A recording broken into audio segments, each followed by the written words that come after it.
We see ourselves as custodians of something that is much bigger than ourselves. And we've approached this turnaround and rebrand of Belstaff in a very thoughtful and sensitive way. Hey, what's going on? I'm Shuang Esther Shan, and you're listening to Shopify Masters, your companion for starting and building a business. Are you building for longevity? Maybe one of your goals is to be a 100-year-old company. The clothing brand Belstaff just hit that milestone recently, celebrating a century in business. Belstaff's design has stood the test of time, adapting to new fashion trends while staying true to its heritage and functionality. Today, we'll chat about how its branding and tech have been key to its staying power. First, we'll hear from Chief Brand Officer Jodie Harrison, and later, Navid Jilow, the Director of Technology, will walk us through why this legacy brand switched to Shopify. Let's start with Jodie. Thank you so much for being here. Thank you for having me. Very, very excited to chat. Can you describe to our listeners what Belstaff's brand means to its community? Yeah, so Belstaff is synonymous with adventure, I think, first and foremost. One of the most compelling and identifiable elements of Belstaff is the icon that is positioned on the left-hand sleeve. It's called the Phoenix icon, and it represents rebirth and renewal and all of those good things. So I think when people see that icon worn by other people, they feel like they belong to something, and it feels like a bit of a club, and people that live a certain way kind of band together in the spirit of what Belstaff represents, which is adventure and a sort of pioneering and get it done way of looking at the world. I love that. And I think when you mention rebirth, adventure, this is very fitting. You joined in 2021. What did you want to elevate or rebrand about Belstaff? So I have been a long admirer of Belstaff. I've worked in the industry now for 20 years in menswear predominantly, starting my career at GQ and then at Mr. Porter. And I'd worked with Belstaff in certain ways over the years, in brand partnerships, etc. And I'd always thought that it had a much richer story than what I'd seen out in the media to date. It was born in the middle north of England, so it was founded in Stoke-on-Trent. And it has all these really compelling and beautiful stories that light the heart of it. And I was quite keen to unearth those stories for the first time and I guess bring back that lens of Britishness that I think had been dissolved over the years through different ownerships. It had been owned by Jab Group, obviously German owned before that, and before that by the Malinottis, who were Italian. So I felt like we had an opportunity to really get it back to its roots. And that was the prospect that really got me excited. And that's what we started doing pretty much from the word go.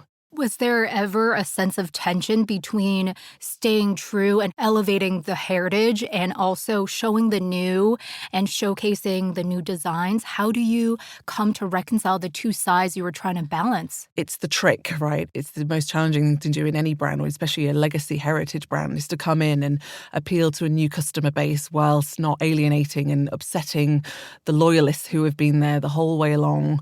So that was something that I was very clear about. We made sure that when we were reintroducing new products, that they always had an attachment to our iconic products or our heritage or archival products.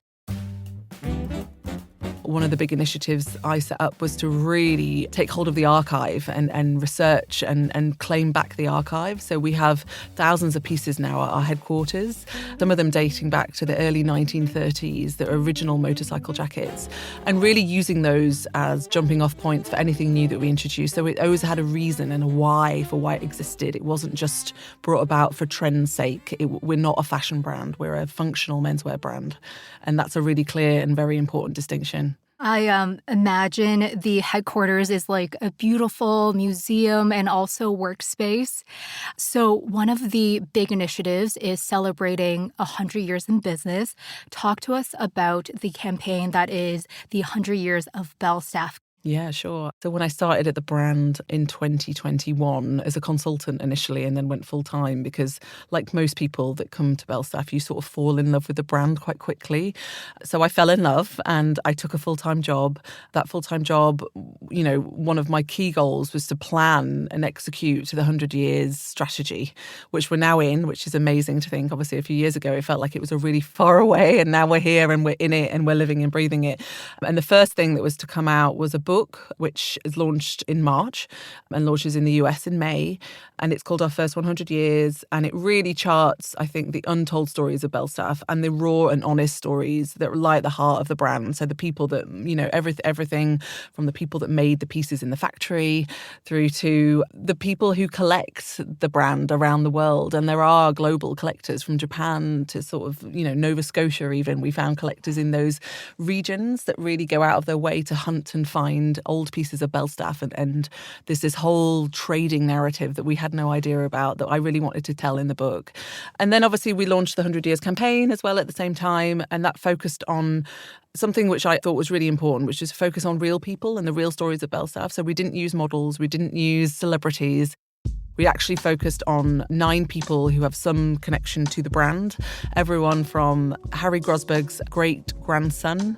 He was one of the original founders. So we actually photographed his great-grandson, who was only 5, called Sonny. He was super cute.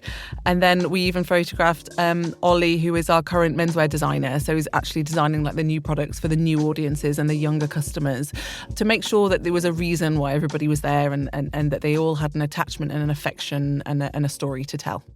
I believe this whole archiving project must have been so cool to uncover stories that you haven't heard before.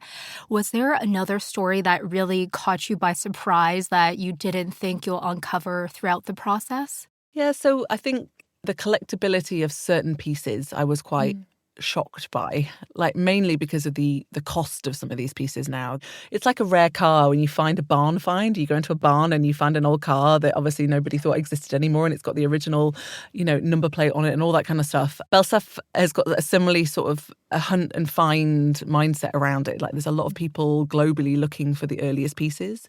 The earliest piece we've come across is an early 1930s coat that was originally designed for pure play motorcycling, back when motorcycles were huge and you needed to wear a very long, sort of very exuberant coat on the motorbike. We sadly don't actually own it. It's owned by one of our very good friends and collectors called Doug Gunn, who owns a beautiful showroom called the Vintage Showroom, who specialises in collectible fashions. And he found it purely by chance. Somebody was clearing out a barn in France and found it hanging in the window, and it was pretty perfectly preserved. It's the only one with the original label on it, which is spelt BELLSTAFF, and no one else has ever found another jacket like that or with that label on it. So that's truly special, and it does become quite an addictive obsession that I'm now like on eBay, like checking out if anyone's like listing things randomly. But these people are doing it day in, day out. You can't just dip in. It really comes from connections and speaking to people and meeting people and going out there and looking at things rather than just sitting on eBay. But yeah, I found that hunt and find thing really addictive and exhilarating actually to dig into. Yeah, that Belstaff treasure hunt. Another special part of the initiative of 100 years, and also I think ongoing, is the overhaul of retail to make sure that customers are getting the same experience wherever they shop. So talk to us about the changes to the stores as well. Yeah, so we've started to also roll out a new store design plan. We rather daringly started with our flagship on Regent Street, which isn't the norm in these sort of processes, but we wanted to get it right in Regent Street first. We have a huge loyal fan base in London. Obviously, we are from Stoke-on-Trent, and we do also have a great loyal base in Manchester and in Scotland as well. So we are now rolling out that refit to our other stores. But Regent Street opened in October. The fit and the design of it is really contemporary and quite clean and quite different to where we've been before. And that's been quite purposely so. We wanted to give a really beautiful canvas for the clothing that didn't distract or didn't confuse or didn't conflict colour-wise, etc. So it is quite minimal, it is quite stark. And then we've used these beautiful Stoke-made tiles on the floor that are this lovely kind of Stoke blue colour, and they are imprinted with certain phoenixes in certain places. So we've made sure that we use materials that hark back to where we're from, but at the same time make it very contemporary and very sort of future-facing. It's a flexible space, so downstairs we can remove all the furniture and have events in there. We actually did the book launch in there where we had a panel discussion. So making sure that we are doing events in that space, bringing people into the store, not just to shop, but to engage with us and to build on that community spirit that we know is at the heart of the brand, is really important with the redesigns. And then how are you carrying this spirit to international markets? Because I know there's also a focus to reach members in different places as well. We have a really fantastic global network of wholesale partners. Ourselves, we have a store in New York. We have mostly the stores in the UK, and we are looking at new territories. But like I said, our wholesale partners in Spain, Italy, Germany is a huge market for us. So we are, partnering with them to make sure that the vision that we have for Belstaff really comes to life. And working with our wholesale partners is critical because obviously we can reach new customers through their channels, through their audiences, through their fans, through their tourists. All of that kind of stuff is what's going to allow us to sort of really grow the brand in a way that we feel like it deserves. Mm-hmm. And then moving from international markets to the frontier that connects us all, which is online. And I feel like, especially as someone who looks after branding, there's so many new elements with social media, content marketing, working with creators. How is Belstaff handling the online sphere of it all? So we re-platformed our website last year, which is a project that I work really closely with Navid on. Obviously, Shopify are our partners in that. It was a really key project to sort of ensure that when customers come to belstaff.com that they're getting the same feeling across all different touch points. So when they go into a store, they get the same level of attention and service. When they go online, they can find what they want. It's, really easy to navigate. It's compelling. It's got really engaging sort of content modules that we built those bespoke. So that was, for me, a huge project that I absolutely loved working on. I loved doing digital. So obviously my background is print, but digital rules. And so I oversee all the different digital touch points, including social media, which is obviously a huge conduit into the website as well, and email, which remains a huge part of our business. Like 30% of our business comes from email still. So it's sizable. And we are continuing to evolve. We know that it's not one of those things where you design and you're done. A website is a continual growing beast, I suppose, that we're continually having to feed and evolve and update and tweak. So that is, our roadmap is never ending in that regard. Yeah, very excited to chat with Navid about the re-platform. On your side for social media and creating content with creators, has there been certain campaigns that you wanted to highlight for us that really showcases the 100-year campaign or just new initiatives that the team is excited about? Yeah, so one of the big things when I came in, I was really keen for us to not work with celebrity. As I mentioned, I think when you asked people on the street what is Belstaff and if they knew what Belstaff is, because it is, it's a small, it's quite niche in a beautiful way, they would say, oh, David Beckham, oh, Ewan McGregor. And whilst they were fantastic ambassadors for us, I was just really keen for us to get back to what Belstaff product meant initially and what the narratives were that had kind of got us to where we'd got to. And one of those narratives was a campaign that we actually did early on in my tenure, which was called Old is Good. And Old is Good, it was quite a simple idea in that it really focused on why age is a beautiful thing. To me, old is just a number. We live in a very ageist society where everyone has to look like Barbie. Life isn't easy. People are just afraid of being old. Age should be celebrated in this era of celebrating new and young and all of those things. Actually being able to buy a coat, wear it for 50 years and then pass it on to your son is actually a really lovely part of what makes Belstaff special. And this campaign focused on that. It focused on 6 people, all of whom were different ages. The eldest participant was 81 and the youngest participant was 17. And they all spoke about what age meant to them whilst wearing archival pieces from our beautiful archive, combined with new pieces. So it was really to showcase the fact that true style doesn't have an expiration date. And that has now become a kind of growth pillar for us. Old is Good is actually within our 5-year plan. It's something that we're really focusing on because it actually allows us to bundle up lots of things under it, such as sustainability. How are we preparing and how are we allowing customers to repair and renew their Belstaff items, etc. So it's now become something that we're really focused on and that is really going to help us, I guess, set ourselves up for the next 100 years. Mm-hmm.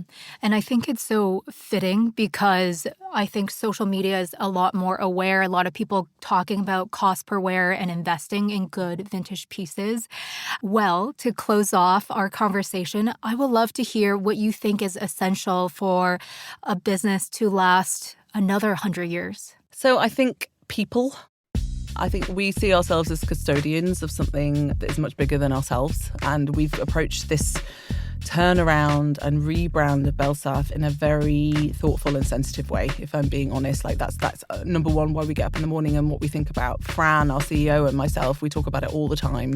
It's a huge responsibility to take ownership, even if it's just for a short while, of a brand that's that old. Getting the right people, getting them to see the vision that we're trying to build, getting them on board with that vision, driving them to it and succeeding in it is really going to make sure that we lay the new foundations for the next 100 years for Belstaff. It's going to be a very different world the next 100 years. People don't want to buy as much, absolutely correctly. They want to buy less, but they want to buy better. We are well suited to that. We are well positioned for that. You know, we really focus on quality and craftsmanship. When you buy a jacket from us, it's supposed to be handed off and handed down or collected or passed on. So, you know, we're really focusing on getting the right people in the right roles to sort of build and lay the future of Belstaff. And that's what we're doing right now. Very exciting. I look forward to the next 100 years and next chapter for Belstaff. Thank you so much. Thank you. Thank you so much for your insight, Jodie. We're going to chat all about Belstaff's tech stack in a moment with Navid. But first, I'd like to take a moment to thank you for tuning into the show. If you haven't already, make sure to subscribe to Shopify Masters and leave us a review with feedback for the show. Thank you so much. So I'm joined with Navid Jilow, the Director of Technology at Belstaff. Navid, thank you so much for being here. Thank you for having me. Very excited to chat with you because you are in charge of this giant re-platform process at Belstaff. Talk to us about the first initial scene at Belstaff back in 2021. How did the tech stack look like back then? So in 2021, Belstaff was making a double-digit loss. We had an expensive IT outsourcing model.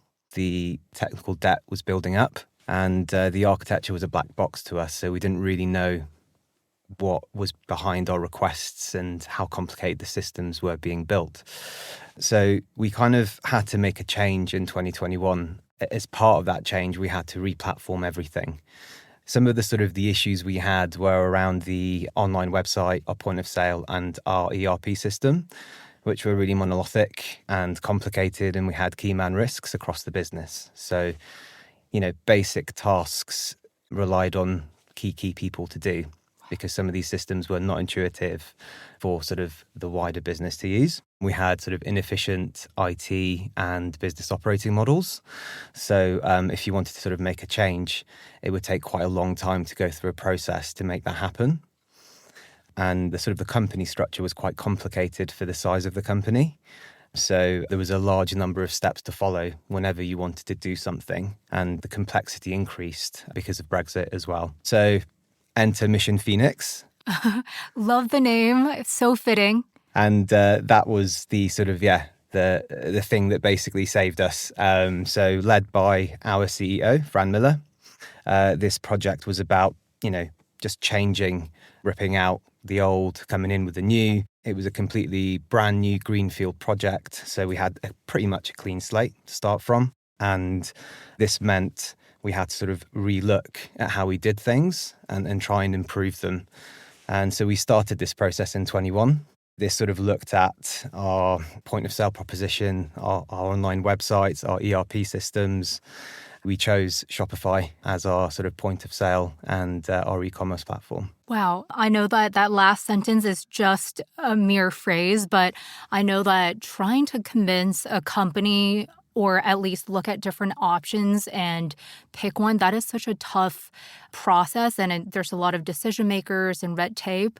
Ironically, I used to be in tech support, believe it or not. So I know how tough it is to convince a large company to consider different vendors. So what were you looking for in a new platform, and what did you find in Shopify? So IT transformation starts with data centralization. And we really found the proposition where you can combine your point of sale and your e-commerce platform under a single platform very appealing. We were also keen at the time to see the roadmap as well, so Shopify's roadmap. And we were convinced that there were releases coming up in the future that would make sure the product would be more compelling and easier to use and be even more feature rich in the future. So we sort of looked at all of these different aspects and decided to go with Shopify. And if you sort of think about the problem where you have multiple systems doing different things and trying to integrate them all, but then the alternative being you've got a point of sale platform and an e-commerce platform which use the same kind of data model, or they're on the same platform. Whatever that integrates with just has to speak that one language. Whereas if you had sort of a different point of sale system to your sort of e-commerce system, you'd have to speak two different languages and translate those languages into your ERP system or whatever system you're feeding that data into. As well as the sort of the benefits also being that you can have a single view of stock, and that's a massive prerequisite to going omni. So instead of having a separate system to have this single view of stock that your different point of sale and website platform talk to be able to present that sort of stock out there into sort of the customers to see, you can do that all within Shopify, and it makes the sort of the omni-channel integration process much easier.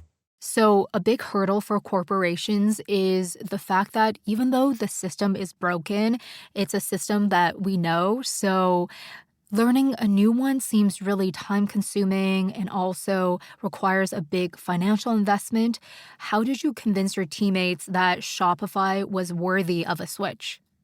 What I found quite interesting was a lot of the tasks you can do in Shopify are quite intuitive.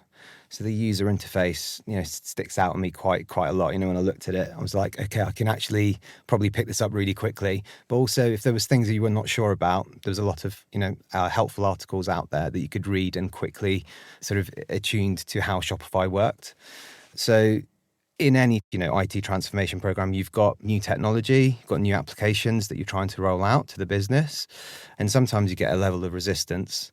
So it's great that do an IT transformation project where actually one of the applications is quite easy to use and quite intuitive, because that sort of breaks down the barriers of change. And so therefore it makes sort of the project delivery process much easier and sort of brings everyone else on board on the journey. Amazing to hear. So the project Phoenix started in 2021. Talk to us about the timeline. When was the switchover official with Shopify?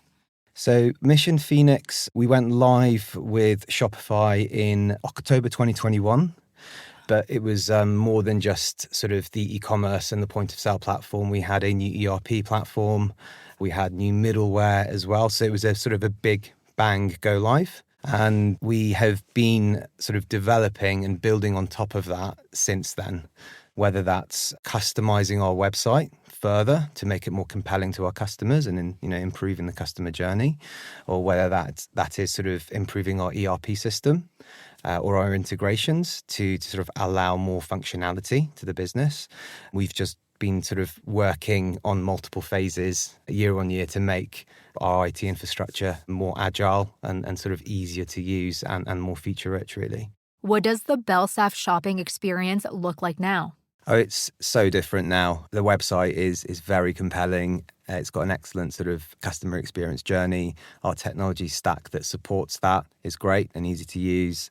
We really have been able to sort of turn around, the position that we were in before and get rid of some of the really expensive costs we had, but also be more agile at the same time.